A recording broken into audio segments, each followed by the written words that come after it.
বলার তো কিছু নাই। আমি তো ঢুকেই প্রথমে জিজ্ঞেস করলাম যে এগুলো কি গাছ, এবং জিজ্ঞেস করলাম যে এগুলো কবে ম্যাচিওর হবে। এগুলো তো কেটে ফেলতে হবে, কেটে হাতির উপযোগী গাছ এখানে লাগাতে হবে।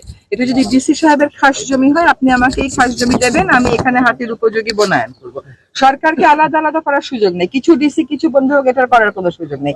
এটা সরকারের দায়িত্ব হচ্ছে হাতিগুলোকে রক্ষা করা। সেখানে যেখানে এটা আমাদের সংবিধানে আছে, আইনে আছে, ডিসি মহোদয়কে সেভাবে এগোতে হবে।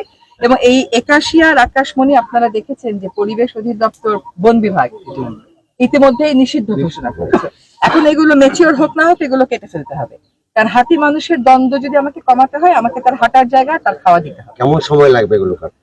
এটা আমার জিজ্ঞেস করতে হবে, যদি ম্যাচিওর হয়ে যায় তাহলে এই বর্ষায় ম্যাম আমার একটা ছোট্ট প্রশ্ন, এটা হচ্ছে যে বন বিভাগে অবৈধ যারা বসতি স্থাপন করেছে অবৈধ বসতিতে সেইভাবে বিদ্যুৎ সংযোগ দিচ্ছে। আপনার পিছনে যে দাঁড়িয়ে আছে আমির হোসেন ভাই, এই বনে এসে অনেকদিন আগে বলে গেছে যে আমি যুদ্ধ ঘোষণা করলাম সেই বিদ্যুৎ বিভাগের সাথে। আসলে সেটা ভাইয়ের সামনে বলতেছে, সেটা মুখে আছে। এখনো কিভাবে বনে অবৈধ বসতিতে বিদ্যুৎ বিভাগ সংযোগ দিচ্ছে?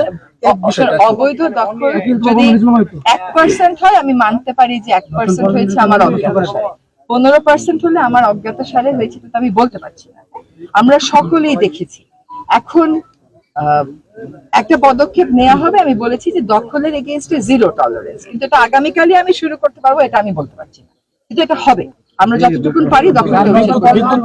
বিদ্যুৎ আমার অধীনে না, তো এটা খালি বিদ্যুতের জন্য না ভাই। যদি আপনি বিদ্যুৎ আজকে কাটান, ওরা বিকল্প একটা কিছু ব্যবস্থা করেছে।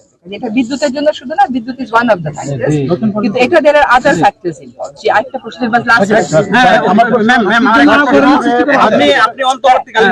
হাতি অভয়ারণ্য করা যায় কিনা, এই জায়গাটাকে হাতির অভয়ারণ্য করা যায় কিনা, এটা নিয়ে আজকে আমি ডিসি মহোদয়ের সাথে কথা বলবো।